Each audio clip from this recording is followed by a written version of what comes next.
नहमदुहु व नुसल्ली अला रसूलिहिल करीम अम्मा बाद। मोहतरम हाज़रीन, बुज़ुर्ग दोस्तों, आज हम ज़कात से मुताल्लिक़ बहुत से जदीद मसाइल सुनेंगे, समझेंगे। उससे पहले हम ये समझें कि जदीद का मतलब क्या है। जदीद का मतलब है नए। जैसे जैसे दुनिया तरक्की कर रही है, तिजारत का घेरा वसी हो रहा है, मुख्तलिफ़ चीज़ें मईशत के एतबार से बढ़ती चली जा रही है। आज ऐसे ऐसे ज़राए हैं अर्निंग के, आज से पहले नहीं थे। तो ये सब चीज़ें अगर हम सोचें तो अल्लाह के नबी सल्लल्लाहु अलैहि वसल्लम के ज़माने में तो नहीं थी, लेकिन अल्हम्दुलिल्लाह अल्लाह के नबी सल्लल्लाहु अलैहि वसल्लम ने अपनी मुख्तसर सी ज़िंदगी में अल्लाह रब्बुल इज़्ज़त की तरफ से ऐसा दीन और ऐसी शरीयत हमको दी है जिसके बारे में अल्लाह रब्बुल इज़्ज़त फरमाते हैं, अल-यौम अकमलतु लकुम दीनकुम व अतममतु अलैकुम नेमती, कि आज हमने आप पर दीन को क्या कर दिया, मुकम्मल कर दिया, और हमने अपनी नेमत को तुम्हारे ऊपर काम कर दिया। तो अल्लाह के नबी सल्लल्लाहु अलैहि वसल्लम ऐसी शरीयत हमको देकर गए कि क़यामत तक जितने भी मसाइल आएंगे तो उन मसाइल का हल कुरान और हदीस की रोशनी में हम निकाल सकते हैं। हमसे मुराद ये है कि मोतबर उलमाए किराम अल्लाह के नबी सल्लल्लाहु अलैहि वसल्लम के वारिसीन, असल वारिस अल्लाह के नबी सल्लल्लाहु अलैहि वसल्लम के उलमाए किराम हैं, जो दीन की समझ रखते हैं और हर नए मसले पर गौर व फिक्र करके कुरान और हदीस की रोशनी में उसका हल निकालते हैं। हमको यहाँ पर पता नहीं चलता, अगर हम मदारिस की लाइन से, फ़िक़ा की लाइन से जुड़े हुए होंगे तो हमको पता चलेगा कि हमारे मुल्क में भी कई सेमिनार्स होते हैं जिसमें ऐसे ऐसे मसाइल मुफ्तियान किराम इसके ज़ेर बहस होते हैं कि हमारे वो पल्ले भी नहीं पड़ेंगे। इंटरेस्ट के मुतालिक, बैंकिंग के मुतालिक, ATM के मुतालिक, शेयर मार्केट के मुतालिक, जितनी भी चीज़ें आज है दुनिया में, तो ऐसा नहीं है कि मुफ्तियान किराम इसके बारे में कुछ सोचते नहीं। बड़े बड़े सेमिनार होते हैं और एक एक मजमे के अंदर 2-2 हज़ार मुफ्तियान किराम रहते हैं, उस पर मकाले लिखे जाते हैं, उसके ऊपर बहस होती है और कुरान मजीद की आयतें और अहादीस की रोशनी में उन मसाइल को हल किया जाता है। तो अल्हम्दुलिल्लाह उसी के ज़रिए तमाम चीज़ें हमारे सामने आती हैं, और मैं भी इसी की कोशिश करता हूँ कि जदीद मसाइल जो है वो ज़्यादा से ज़्यादा हमको पता चलते रहे, ताकि हम दुनियावी एतबार से जो भी काम करेंगे उसमें हमारी शरीयत की हमको रहबरी होनी ज़रूरी है। बहरहाल कल हमने माल तिजारत से मुतालिक बहुत सारे मसाइल सुने थे, कुछ चीज़ें रह गई थी। सबसे पहली चीज़ तो यह है, बहुत सारों के सवाल ये आते हैं कि हमने अपने रहते घर के अलावा और एक फ़्लैट ख़रीदा है, उस पर ज़कात का क्या मसला होगा। इसी तरह हम अपनी जो दुकान है जिसमें हम कारोबार करते हैं उसके अलावा भी हमने एक दुकान ख़रीदी है।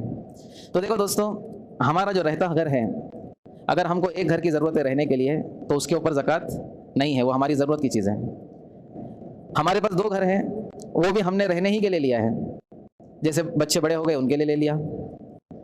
हमारे पास तीसरा भी घर है, वो हमने इसलिए लिया है कि बीवी की और अम्मी की जमती नहीं है तो अम्मी को उसमें रखेंगे, तो ये भी ज़रूरत की चीज़ हो गई।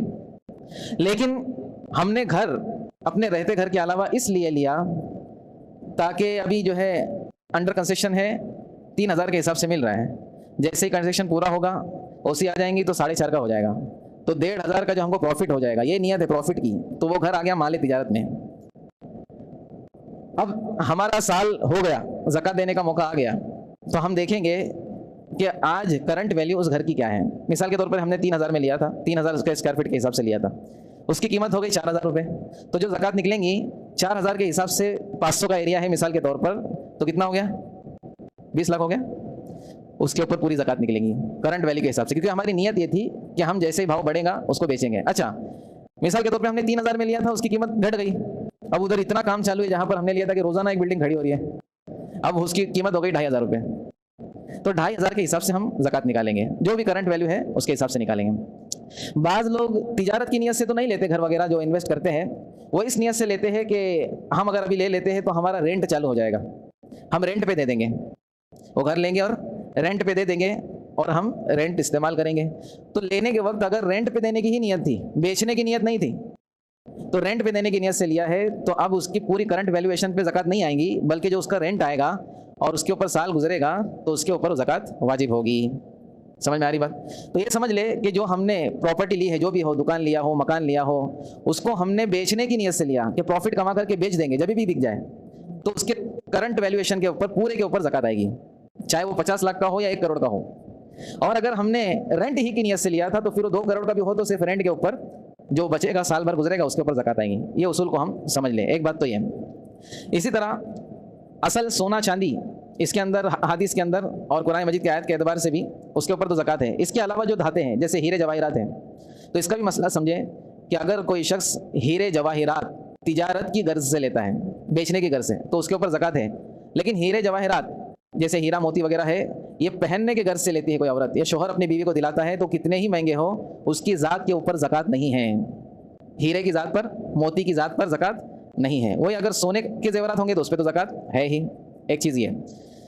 दूसरी चीज़ ये है कि ये बात जैसे मैंने कल स्टॉक मार्केट के बारे में बताया था, हमारे पास कोई पोर्टफोलियो के अंदर शेयर है तो उसकी भी करंट वैल्यूएशन के ऊपर ज़कात निकलेंगी।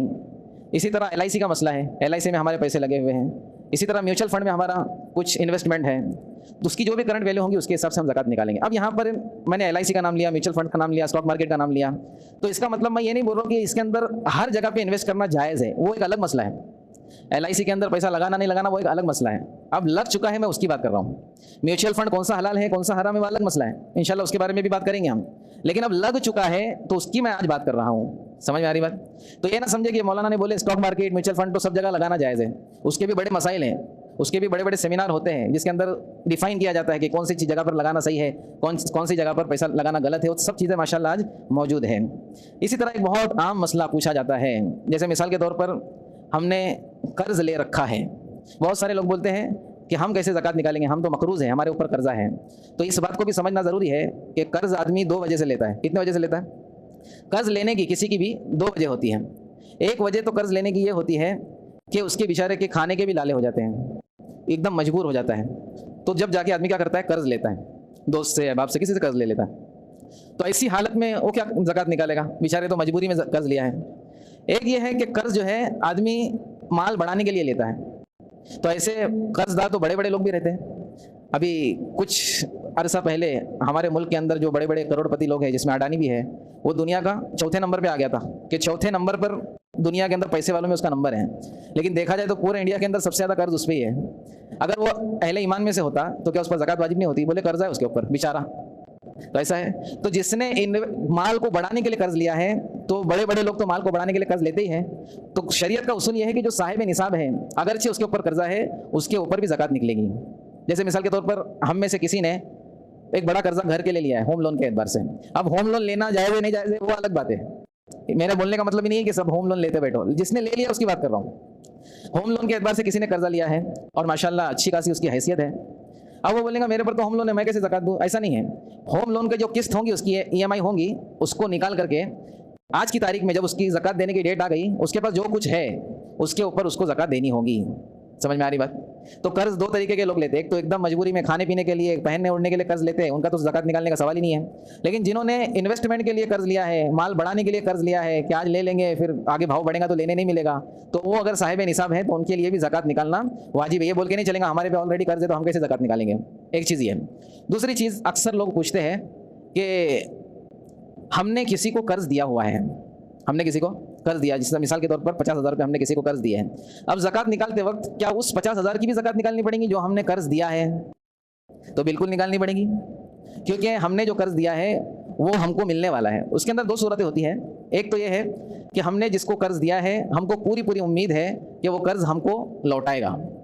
अब जब पूरी पूरी उम्मीद है लौटाने की, तो हमको हर साल जब तक उसके पास हमारा कर्जा है, हर साल उसकी ज़कात निकालेंगे। जैसे 1 लाख रुपए दिए तो हर साल 2,500 रुपये उसके अलग से हम निकालेंगे, क्योंकि हमको उम्मीद है भाई ये कर्ज मिलने वाला है और उस पर मिल्कियत हमारी है, हमारा ही पैसा है, वो कुछ देर के लिए उसको हमने दिया है। कुछ लोग कर्ज देते हैं ऐसे आदमी को जो कर्ज वापस लौटाने की ताकत भी नहीं रखता, या फिर ताकत रखता है लेकिन उसकी नीयत ही नहीं लौटाने की। ये हमको देने के बाद समझ में आता है। हम ना उम्मीद हो जाते हैं कि भाई अब ये मिलने वाला नहीं है, चप्पल घस गई, फ़ोन का बैलेंस खत्म। आजकल तो बैलेंस खत्म नहीं होता, पूरा फ़ोन कर करके थक गया, सामने वाला फ़ोन भी नहीं उठा रहा है। अब हमने उम्मीद हार गई कि ये मिलने वाला नहीं है। तो अब इसके अंदर दो चीज़ें हैं, हो सके तो इसकी भी ज़कात निकालते रहें, अगर नहीं तो फिर उसकी ज़कात को रोक दे।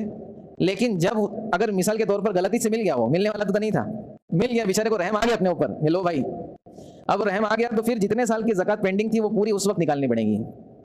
जैसे मिसाल के तौर पर 5 साल के बाद दिया उसने, तो पूरे 5 साल की ज़कात निकालनी पड़ेगी। समझ में आ रही बात? एक शख्स ने पिछले साल मुझसे एक मसला पूछा था कि मैंने एक शख्स को $200 दिए थे, मैंने एक शख्स को $200 दिए थे, 10 साल हो गए। कितने साल हो गए? 10 साल हो गए, क्या करूं? तो मैंने यही मसला बताया। बोला एक काम करो, उसको एक लास्ट बार बोल के देखो कि भाई देना है कि नहीं देना है। अगर उम्मीद लगती है कि देना है तो आप ज़कात निकालो, और ऐसा लगता है कि अब मुश्किल है तो फिर बंद कर दो। फिर उसके दिल में रहम आ गया, दे दिया तो निकाल देना। अब उस शख्स का रमज़ान से पहले फ़ोन आया मुझको, बोले कि मैं उसको पूछने से तो रह गया था, लेकिन मैंने उसकी ज़कात पिछले साल निकाला था और हर साल निकालते हूँ। तो अल्लाह का शुक्र है, मैं उसको अभी फ़ोन करने वाला था कि इस साल ज़कात निकालूँ कि नहीं निकालूँ। फ़ोन करने वाला था, सामने से फ़ोन आया उसका और कहने लगा कि आपके $200 मेरे पास है, आपका अकाउंट नंबर तो मैं भेजता हूँ। फिर ये शख्स जिससे मसला पूछा तो कहने लगा कि मौलाना अल्लाह सही फरमाते हैं कि जो ज़कात का माल, जो ज़कात दी जाए जिस माल की, अल्लाह रब्बुल इज़्ज़त उसको ज़ाय होने से बचा देते हैं। समझ में आ रही बात? तो ऐसे भी चीज़ें सामने आती हैं। तो जो लोग जिनसे उम्मीद हम हार गए हैं, तो उसके लिए दो चीज़ें, चाहे तो हम निकालते रहे, चाहे तो जब मिल जाएंगी, जब निकालना नहीं मिली तो कोई मसला नहीं है। तीसरा मसला कर्ज से ही मुताल्लिक, बहुत सारे लोग ये मसला पूछते हैं कि हमने किसी को कर्ज दे रखा था, अब हमको लगता नहीं कि वो लौटाएगा, और दूसरी बात उसकी कंडीशन भी नहीं लौटाने जैसी, बिल्कुल बेचारा ख़त्म हो गया है। तो क्या हम ज़कात की नीयत से उसको माफ़ कर सकते हैं? क्या इस साल हमारी ज़कात निकलने वाली है तो अभी उसके ऊपर तो है ऑलरेडी, तो हम बोलेंगे चल मत दे, रहने दे, और दिल में ज़कात की नीयत कर लेंगे? ऐसा हो सकता है? बहुत सारे लोग हैं ऐसा पूछते हैं। तो ऐसा नहीं हो सकता। क्यों नहीं हो सकता? क्योंकि ज़कात जब हम निकालेंगे तो उसका मालिक बनाना ज़रूरी है सामने वाले को। अब वो ऑलरेडी खा पी के मुखला हो गया, उसको क्या मालिक बनाएंगे? ये बात और है कि हमने उसको, अगर वो ज़कात का मुस्तहिक है तो हमने उसको ज़कात इस साल दे दी और उस पर कोई प्रेशर नहीं किया और उसके दिल में रहम आ गया, उसने वही पैसे हमको लौटा दिए, तो ये बात और है। लेकिन ऐसा नहीं हो सकता कि भाई मेरे पास जो पैसे हैं ना, मैंने माफ़ कर दिया, उसमें ज़कात की नियत कर लिया, ऐसा ज़कात अदा नहीं होगी। समझ में आ रही बात? ये शॉर्टकट मारने के चक्कर में अपनी ज़कात को बर्बाद ना करें, अपने माल को बर्बाद ना करें। तो ये मसला खूब समझ लें कि ऐसा माफ़ करने से ज़कात अदा नहीं होती। इसी तरह हमारी किसी के पास अमानत है, कल डिपॉजिट की बात आई थी कि हमने कोई फ्लैट लिया है, कोई रेंट पे गाला लिया है, शॉप लिया है, और उसमें हमने डिपॉजिट जमा की है, तो डिपॉजिट की जो ज़कात होगी वो हम निकालेंगे। जिसने डिपॉजिट जमा किया है, जिसके पास जमा है, वो उसकी ज़कात नहीं निकालेगा, बल्कि हम निकालेंगे, क्योंकि वो हमको लौट कर हमारे ही पास आने वाली है। तो इस तरह से ये मुतफ़र्रिक़ मसाइल है। इसके अलावा भी अगर कोई आपका मसला होगा तो आकर के पूछ सकते हैं इंशाअल्लाह। हमारे हाफिज़ साहब कल बता रहे थे कि एक जुमला कहा जाए कि मसला पूछने पर कोई कंसल्टेंसी फ़ीस नहीं है, फ्री ऑफ कॉस्ट है। और हाफिज़ साहब बता रहे थे डॉक्टर हजरात, वकला हजरात ये फ़ीस लेते हैं, लेकिन पब्लिक लाइन लगा के उनके पास जाके मसले पूछती है, क्योंकि उनको मालूम है अगर मसला पूछेंगे नहीं हम दुनिया का, तो दुनिया बर्बाद हो जाएंगी। और उलमा के पास इसलिए नहीं आते कि क्या होगा, लेकिन अगर इस जहन में हो कि अगर हमने मसला नहीं पूछा तो आखिरत बर्बाद हो जाएंगी, तो लोग पूछेंगे। तो इसलिए जो है दरख्वास्त है आप लोगों से, दरख्वास्त की चीज़ नहीं है, लेकिन दरख्वास्त ये है कि जो आपका मोतबर आलिम हो, जो मुफ्ती हो, हम मसाइल को पूछ कर अमल करेंगे इंशाअल्लाह, तो दुनिया में भी नफ़ा होगा और आखिरत में भी नफ़ा होगा। दीनदारी के मामले में हम ढील देते हैं, चलो देखा जाएगा जो होगा वो, ऐसा नहीं है दोस्तों। अल्लाह रब्बुल इज़्ज़त ने दुनिया का पीरियड जो रखा है, ड्यूरेशन जो रखा है, वो मुख्तसर रखा है, लेकिन आखिरत का जो ड्यूरेशन है वो मुख्तसर नहीं है, बल्कि अल्लाह रब्बुल फरमाते हैं जन्नत और जहन्नम दोनों के बारे में, खालिदीना फ़ीहा, जो जन्नत में रहेगा वो हमेशा जन्नत में रहेगा, हमेशा, उसकी कोई एंड नहीं है। और खालिदीना फ़ीहा जहन्नम के बारे में भी है, जो जहन्नम में रहेगा वो हमेशा रहेगा। खालिदीन मतलब हमेशा रहने वाला। इसलिए दोस्तों बड़ी डरने की बात है, हम मसाइल को पूछ कर उस पर अमल करने वाले बन जाए। अल्लाह रब्बुल इज़्ज़त हम सबको कहने सुनने पर अमल की तौफीक दे। सुभान अल्लाह।